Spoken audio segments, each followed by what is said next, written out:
Hi everyone, this is the recording for the Money Matters 2 presentation focusing on scholarship applications. My name is Rachel Jank and I hope you find this time valuable.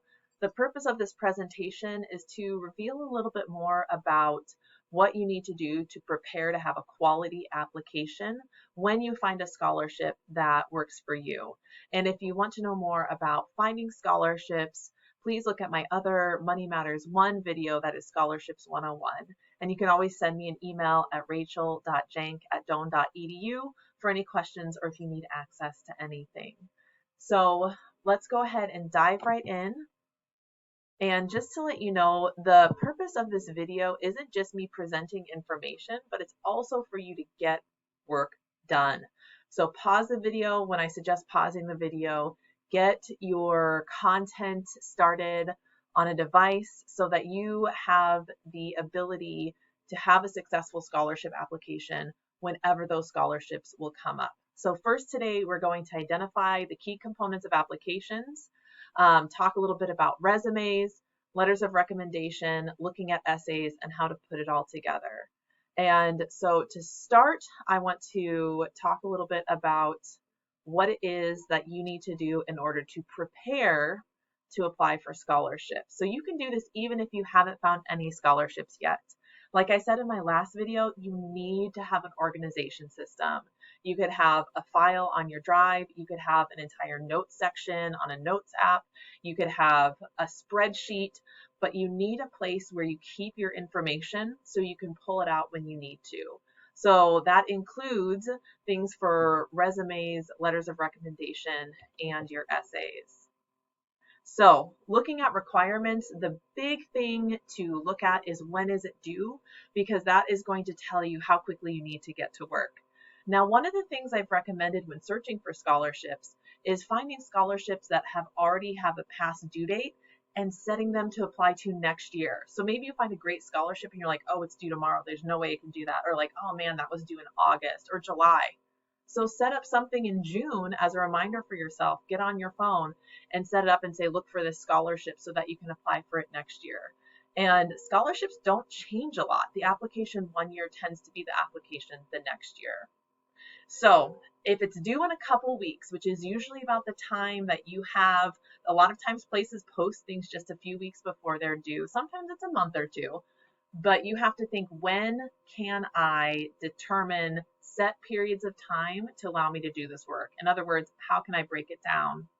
And the reason that we're going to spend some time today actually working on components of scholarships is so that when you look at a scholarship and you see all that's due, and if it's due in a week or two, you don't think, oh my gosh, there's no way I can get this done. You think, I already have a really good start, so I totally can finish this in time.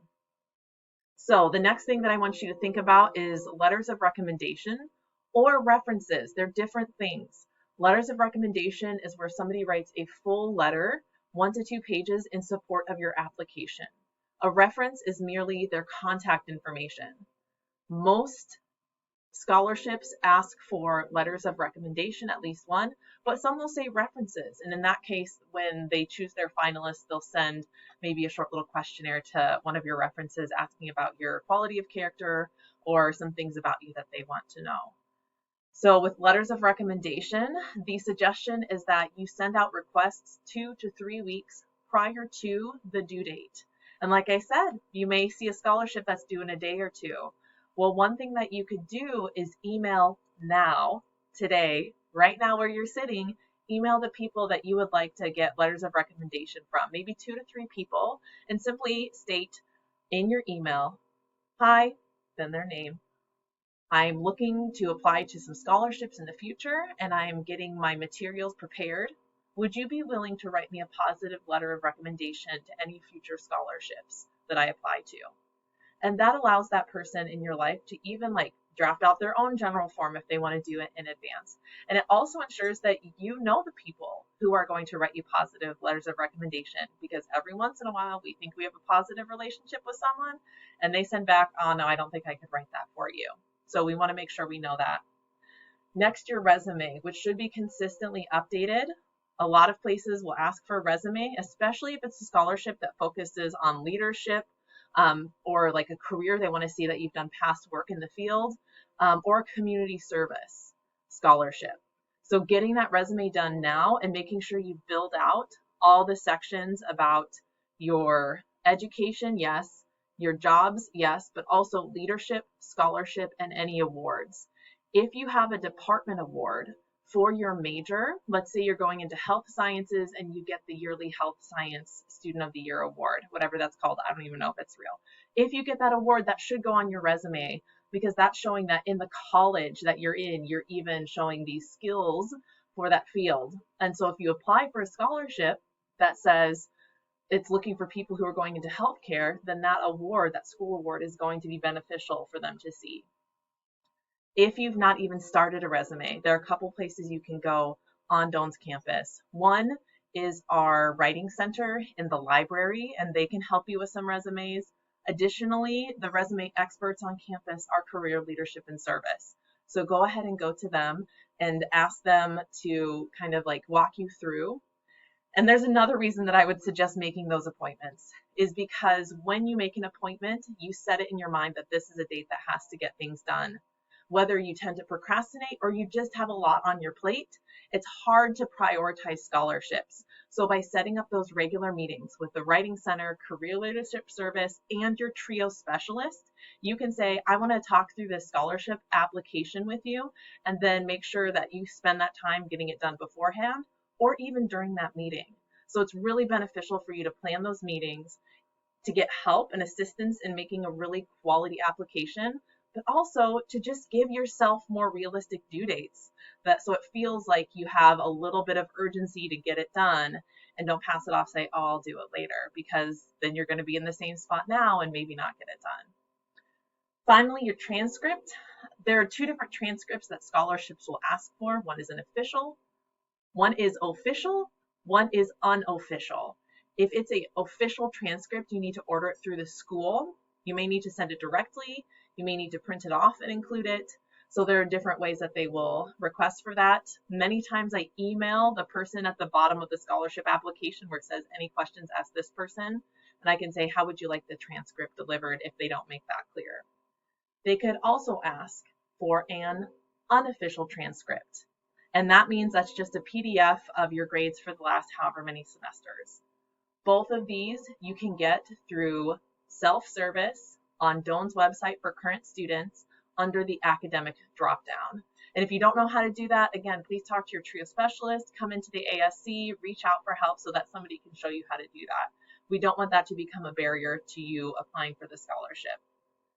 So again, determine when and where you're going to get this done. Chunk out the work so you're not pulling an all-nighter, throwing your homework to the side to get a scholarship done. Set appointments with people.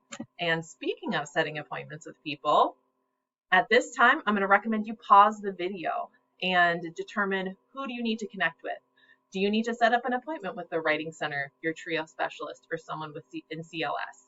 Do you need to send emails to people? And the answer is yes, you do need to send emails to people, because you're going to be asking them to write you a positive recommendation letter or be a reference. Send those out today. Send those out right now. Pick 2 or 3 people, send them that email, and ask them if they would be willing to do that for you for a future application.